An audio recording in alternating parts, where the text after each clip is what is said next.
Chapter 19 The Duel. Marlenus and his men and I raced down the long stairs to that main hall of the central cylinder. Here we came to the remains of the grisly feast of the Tarns. The great birds, now fed, were once again as tractable as such monsters ever are, and with the Tarn goads Marlenus and his men were again in command. In spite of the urgency of our mission, there was a detail that Marlenus did not neglect. He lifted a tile in the floor of the great hall, and revealed a valve. With it he closed once more that secret door through which the Tarns had come. The secret of the tunnel would be kept. We led our Tarns to one of the large circular ports of the cylinder. I climbed to the saddle of my own sable beast, and brought it soaring into the air beyond the cylinder. Marlenus followed, and his men. In a minute we had attained the roof of the central cylinder, and had all Ar and the surrounding countryside spread beneath us. Marlenus was in general well informed of the political situation. Indeed, to be so informed required only the vantage point he had so stoutly defended for several days, and a particular of awareness. He swore violently when I told him of the proposed fate of Talina, yet refused to accompany me when I announced that I would attack the cylinder of justice. Look, carried Marlenus, pointing below. The garrison of Parkour is well within the city. The men of Ar discard their weapons. Will you not try to save your daughter? I asked. Take what men of mine you will, he said, but I must fight for my city. I am Umar of Ar, and while I live, my city will not perish. He lowered his helmet upon his head, loosened his shield and spear. Look for me hereafter in the streets and upon the bridges, upon the walls and in the hidden rooms of the highest cylinders. Wherever free men of Ar retain their weapons, there you will find Marlenus. I called after him, but his choice, painful though it must have been, had been made. He had brought his Tarn to flight, and was descended to the streets below to rally the dispirited citizens of Ar, to call them once again to arms, to challenge them to renounce the treacherous authority of the self-seeking initiates, and to strike again their blow for freedom, to die rather than yield their city to the foe. One by one his men followed, Tarnsman by Tarnsman. None left the roof of the cylinder to seek his safety beyond the city. Each was determined to die with his Ubar. And I too, if a higher duty had not called me, would have chosen to follow Marlenus, that ruthless Ubar of that vast and violated city. Once again, sick at heart, I loosened my spear and shield in their saddle straps. I entertained no hope now, but to die with the girl unjustly condemned upon that distant gleaming tower. I brought the Tarn to flight, and set its course for the cylinder of justice. I noted grimly, as I flew, the large portions of the horde of Parkour were crossing the great bridges over the first ditch, and moving toward the city, the sunlight flashing upon their weaponry. It seemed that the conditions of surrender meant little to the horde. It was determined into the city, now and in the full panoply of war. By night Ar would be in flames, its coffers open, its gold and silver in the bedrolls of the looters, and its men slaughtered, its women stripped and lashed to the pleasure racks of the victors. The cylinders of justice was a lofty cylinder, of pure white marble, the flat roof of which was some 100 yards in diameter. There were about 200 people upon the cylinder roof. I could see the white robes of initiates, and the variegated colors of soldiers, both of Ar and of Parkour's horde, and dark among these shapes, like shadows, I could see the somber black members of the caste of assassins. The high impaling post, normally visible upon the top of the cylinder, had been lowered, when it was raised again, it would bear the body of Talina. I was over the cylinder, and I dropped the Tarn to its center. With cries of surprise and rage, men scattered from beneath the suddenly descending gigantic shape.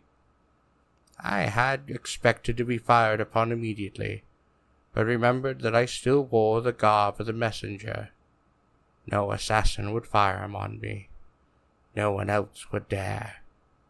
The Tarn's steel-shod talon struck the marble roof of the cylinder with a flash of sparks. His great wings smote the air twice, raising small hurricanes that caused the startled onlookers to stagger backward.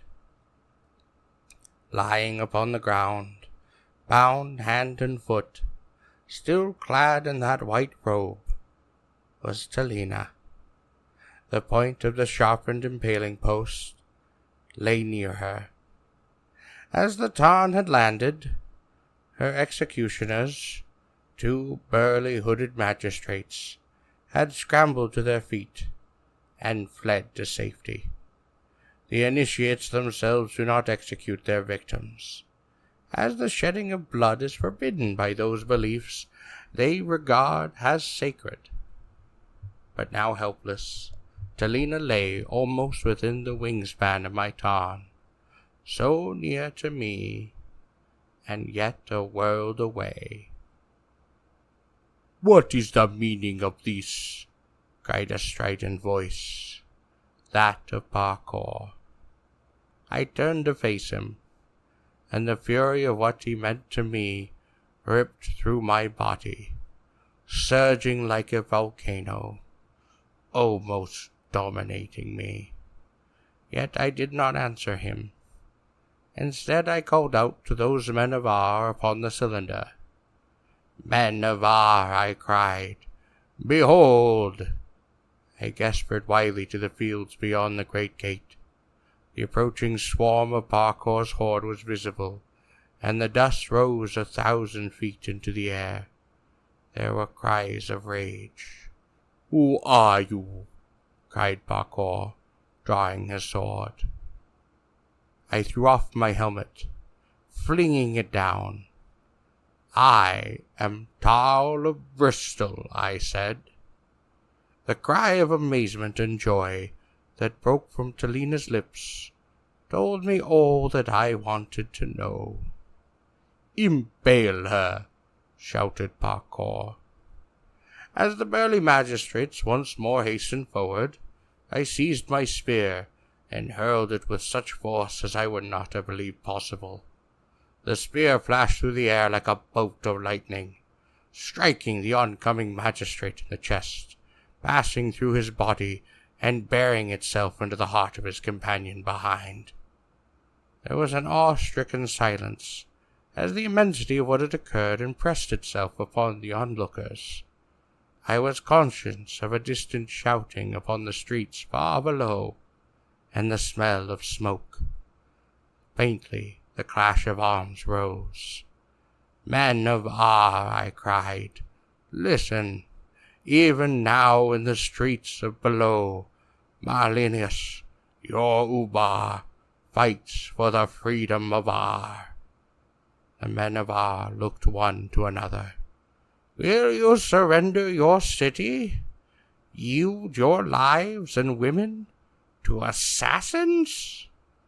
I shouted out my challenge. "Are you truly the men of never-conquered imperishable Ar? Or are you but the slaves who will exchange your freedom for the collar of Parkour?" "Down with the initiates!" cried one man, drawing forth his sword. "Down with the assassin!" cried another.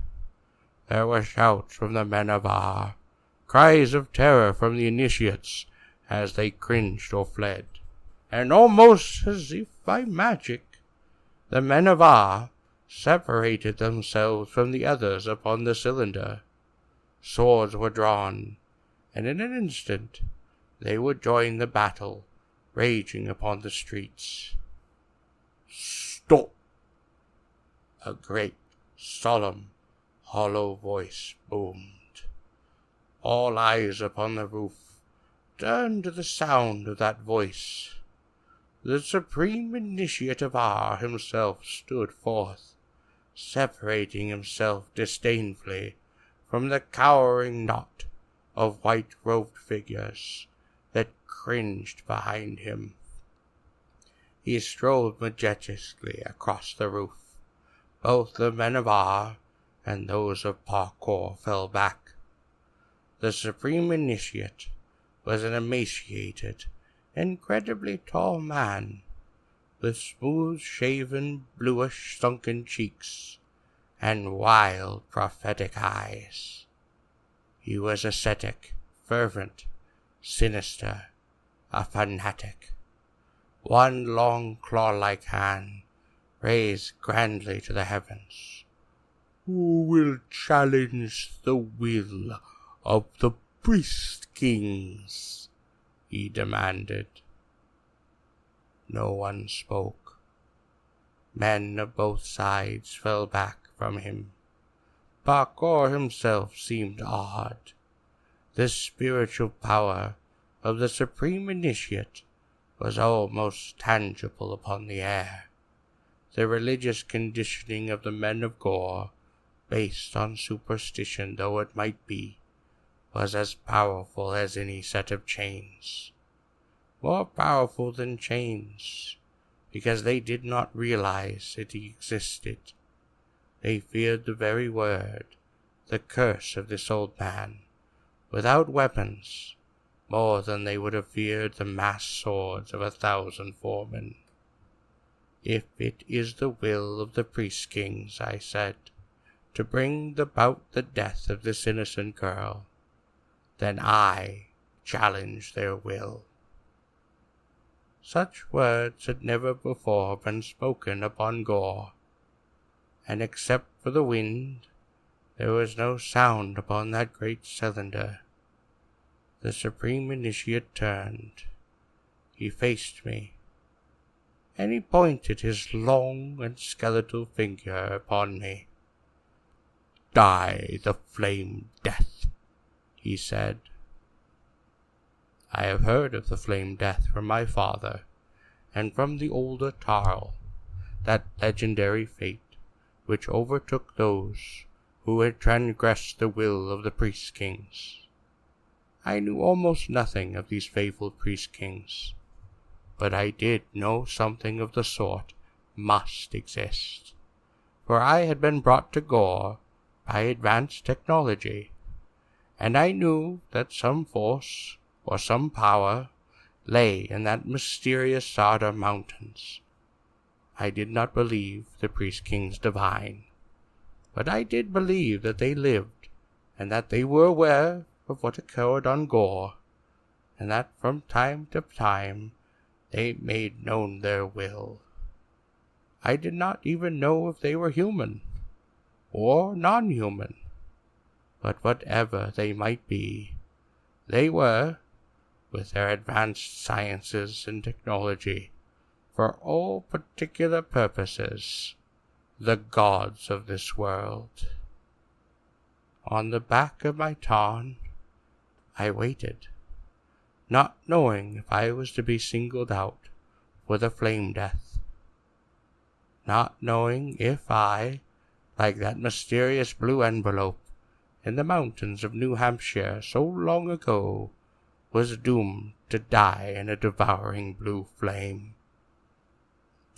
"Die the flame death," repeated the old man, once again jabbing that long skeletal figure in my direction. This time the gesture was less grand, a bit hysterical, somewhat pathetic. "Perhaps no man knows the will of the priest kings," I said. "I have decreed the death of the girl," cried the old man wildly. His robes fluttered around his bony knees. "Kill her!" he shouted to the men of Ar. No one moved. Then, before anyone could stop him, he seized a sword from the scabbard of an assassin and rushed to Talina, holding it over his head with both hands. He wobbled hysterically, his bright eyes mad, his mouth slobbering, his very faith upon the Beast King shattered, and with it his mind. He wavered over the girl, his arm thrusting to kill. "No!" cried one of the initiates. "It is forbidden!" Heedlessly the old man tensed for the blow that would end the life of the girl. But in that instant he seemed to be concealed in a bluish haze. And then, suddenly, to the horror of all, he seemed like a living bomb to explode with fire. Not even a scream came from that fierce blue combustive mass that had once been a human being. And in a single instant, the flame had departed, almost as quickly as it had come, and a dust of ashes scattered from the top of the cylinder within the wind. The voice of Parkour was heard, level and unnaturally calm. "The sword shall decide these matters," he said.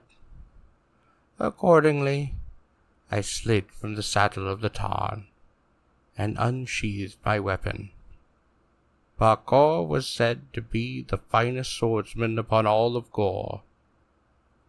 From far below, the distant shouts of fighting in the streets drifted upward. The initiates had vanished from the roof of the cylinder. One of the men of Ar said, "I choose for Marlinius."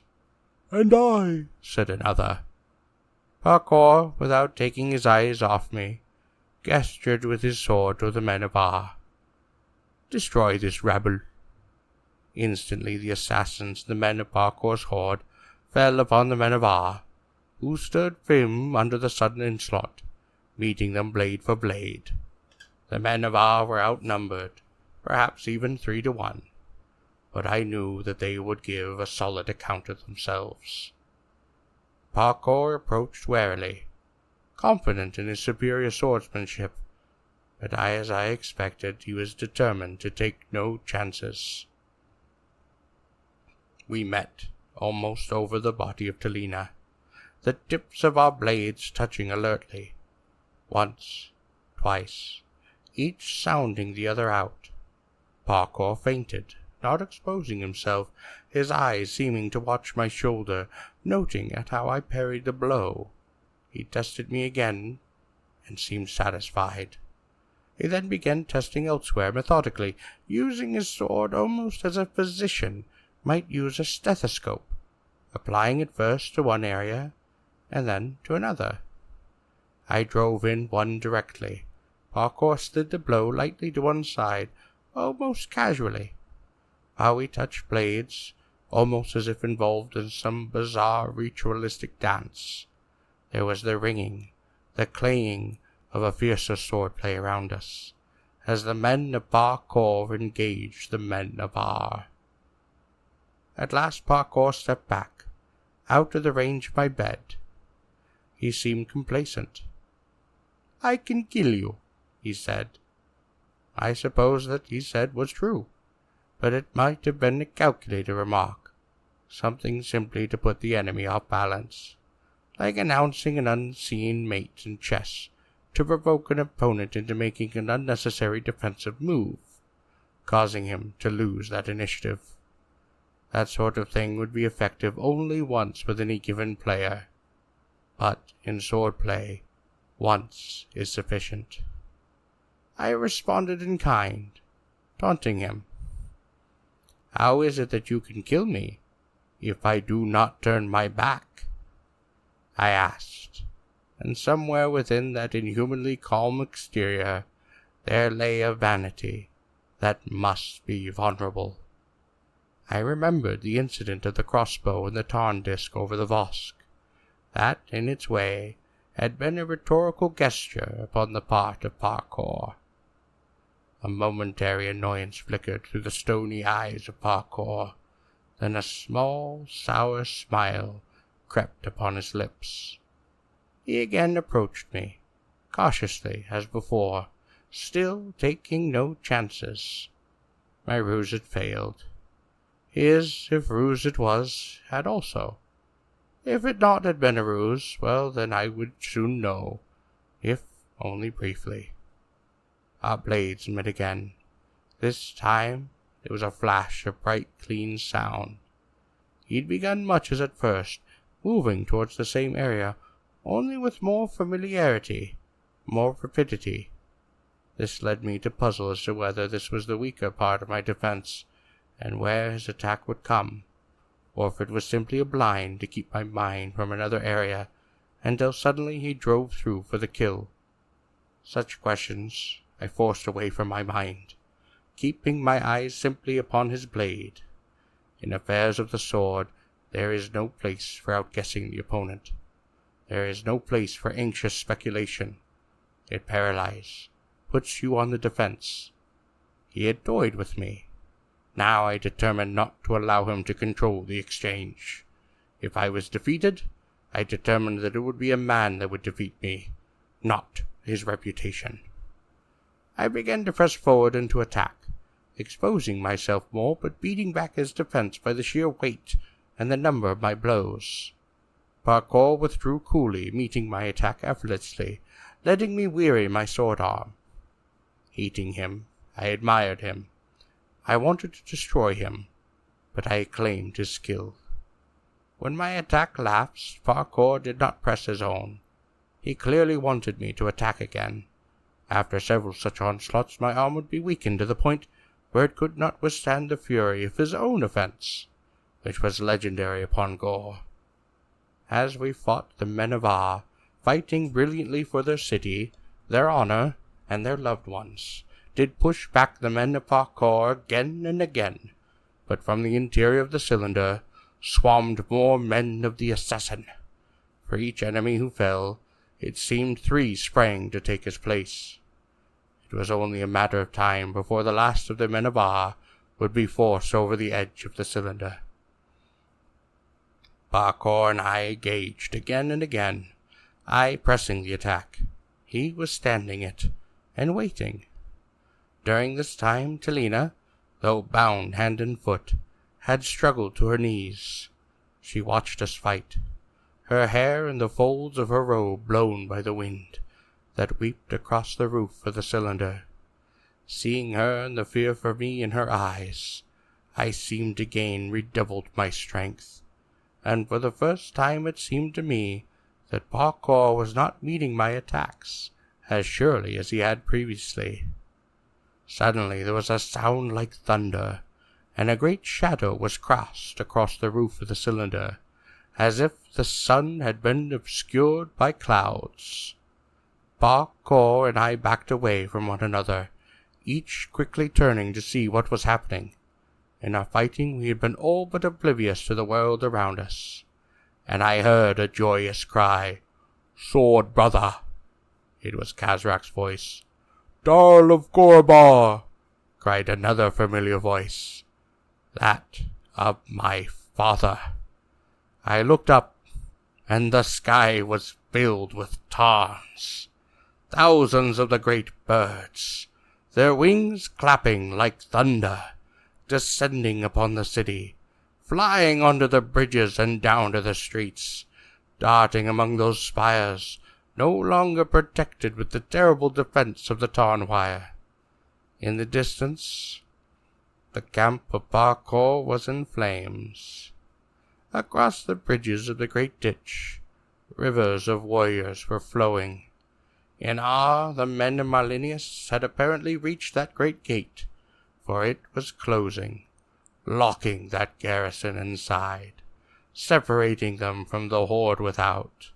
And the horde, taken by surprise, was disorganized, unformed for battle, milling about in desperate confusion, panic-stricken. Many of Parkour's townsmen, already streaking from the city, seeking their own safety. Undoubtedly the horde of Parkour greatly outnumbered their new attackers, but it did not understand this. It knew only that it had been taken by surprise, at a disadvantage, by undetermined numbers of disciplined troops that were pouring down upon them, while from above, enemy Tarnsmen, unchallenged, emptied their quivers into their ranks. Moreover, with the closing of the great gate, there was no refuge to go to in the city. They were trapped against the walls, packed like cattle for the slaughter, trampling at one another, unable to use their weapons. Kazrak's Tarn had alighted upon the roof of the cylinder, and a moment afterward my father, perhaps 50 others. Behind Kazrak, sharing his saddle, in the leather of a Tarnsman rode the beautiful Sana of Thentis. The assassins of Parkour were throwing down their swords and removing their donned helmets. Even as I watched, my father's Tarnsmen roped them together. Parkour had seen what I had seen, and now once again we faced one another. I gestured to the ground with my sword, offering him quarter. Parkour snarled, rushing forward, and I met his attack cleanly. After a minute of fierce interplay, both Parkour and I realized that I could withstand the best he had to give. So I seized the initiative, and I began to force him back. As we fought, and I forced him back step by step toward the edge of that lofty marble cylinder, I spoke to him calmly. I can kill you. And we both knew I spoke the truth. I struck the blade from his hand. It rang upon that marble surface. Yield, I said, or take your sword again. Like a striking cobra, Parkour snatched up the sword, and we engaged. Twice my blade did cut him. The second time I nearly had that opening I desired. It was now a matter of only a few strokes more, and that assassin would lie at my feet, lifeless. Suddenly Parkour, he sensed this as well. He hurled his sword. It slashed through my tunic, ceasing the sin. I felt the warm, wet sensation of blood. Parkour and I looked at each other, now without any hatred.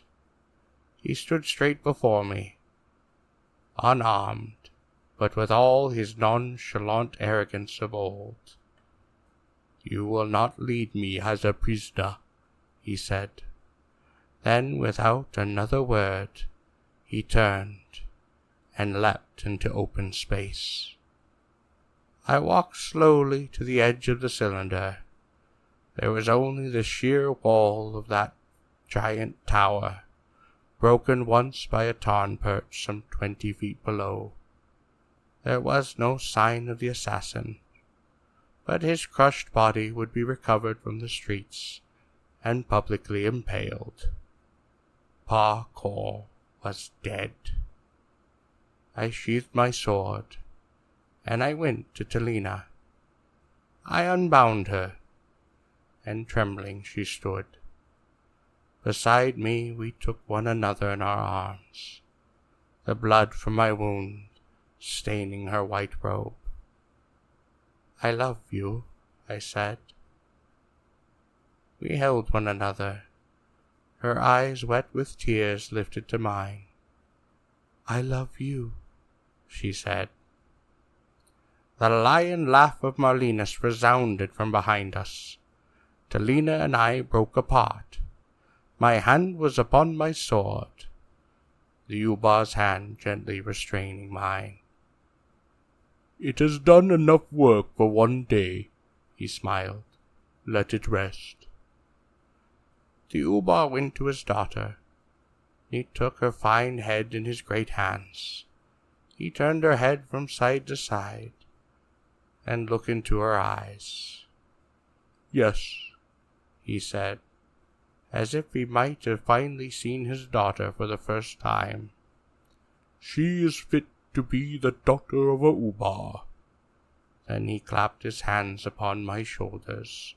"See that I have grandsons," he said. I looked about. Sana stood in the arms of Kazrak, and I knew the former slave girl had found the man to whom she would give herself, not for 100 Tarns, but for love. My father stood watching me, approval in his eyes. In the distant Parkor's camp was only a framework of blackened, smoking poles. In the city, his garrison surrendering, throwing down their arms. Beyond the walls, the horde had cast down its weapons. Ah was saved. Selena looked into my eyes. "What will you do with me?" she asked. "I will take you to Korbar," I said, "to my city." "As your slave?" She smiled. "If you will have me, as my free companion." "I accept you, Tarl of Korbar," said Selena with love in her eyes. "I accept you as my free companion."